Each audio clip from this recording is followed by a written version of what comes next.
ഒരു ബിഗിനർ എന്ന് ഫീൽ ചെയ്തിട്ടുണ്ടോ ഈ സിനിമ കണ്ടുകഴിയുമ്പോഴത്തേനും?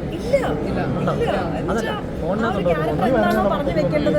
അതുപോലെ എനിക്കൊന്നു ഇതിന്റെ സബ്ജക്ട് ഭയങ്കര റെലവെന്റാ, എക്കാലത്ത് റെലവെന്റ് ആയിട്ടുള്ള ഒരു സബ്ജക്റ്റാണ്. മലയാളികൾക്ക് അത്ര ഇഷ്ടപ്പെടാൻ സാധ്യതയുള്ള ഒരു സബ്ജക്റ്റും കൂടെയാണ്.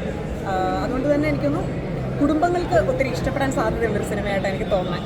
കുടുംബ പ്രേക്ഷകർക്ക് ഡെഫിനറ്റ്ലി. Thank you. ലാലേട്ടന്റെ മകൾ വരുമ്പോഴൊരു കുടുംബ ചിത്രമായിട്ട് കുടുംബ പ്രേക്ഷകരിലെ അതാ ഇതിനകത്ത് പറയാനും പറ്റത്തില്ല. ലാലേട്ടൻ ഒരു ഡയലോഗ് പറയുമ്പോൾ നമുക്ക് തോന്നുക ശരിക്കും ആക്ച്വലി എനിക്ക് പറയാൻ പറ്റത്തില്ല. അത് കാണാൻ നല്ലൊരു മെസ്സേജ് ഉള്ള ഒരു പടമാണ്. വിസ്മയ മോഹൻലാലിന്റെ ആണ് എന്നുള്ള റീസൺ മാത്രമല്ല, അല്ലെങ്കിലും എല്ലാവരും കണ്ടിരിക്കാൻ പറ്റുന്ന നല്ലൊരു ഫാമിലി ആയിട്ട് പോയി കാണാൻ പറ്റുന്ന ഒരു സിനിമയാണ്. എങ്ങനെയുണ്ടായിരുന്നു? ഹാപ്പി അല്ലേ? സന്തോഷല്ലേ?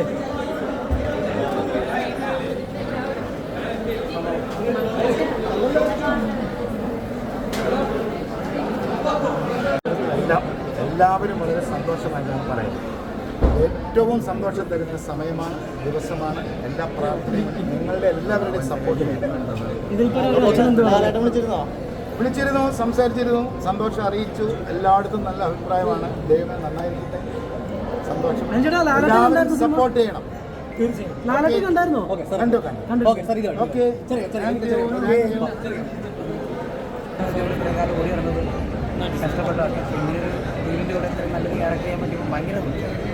ലാലേട്ടൻ മാത്രമല്ല മകളും വരുവാണ്, രണ്ടുപേരോടൊപ്പം വരുവാണ്. സിനിമയുടെ തുടക്കം അതിൻ്റെ കൂടെ തുടങ്ങാൻ പറ്റിയൊരു വലിയ സന്തോഷം.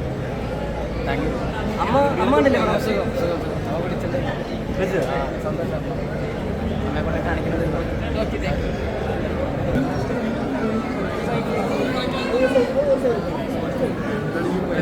അറിയാൻ മേലാത്തുണ്ട് ഇതുപോലെ ചെയ്യല്ലേ.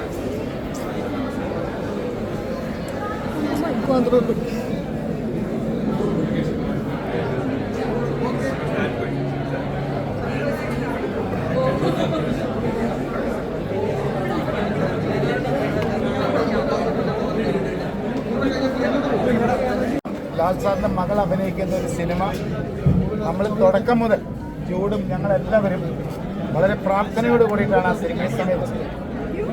അപ്പോൾ അതുപോലെ തന്നെ കേരളത്തിന് പുറത്ത് എല്ലാം അതുപോലെ തന്നെ ഒരു റിപ്പോർട്ടാണ് കിട്ടുന്നത്.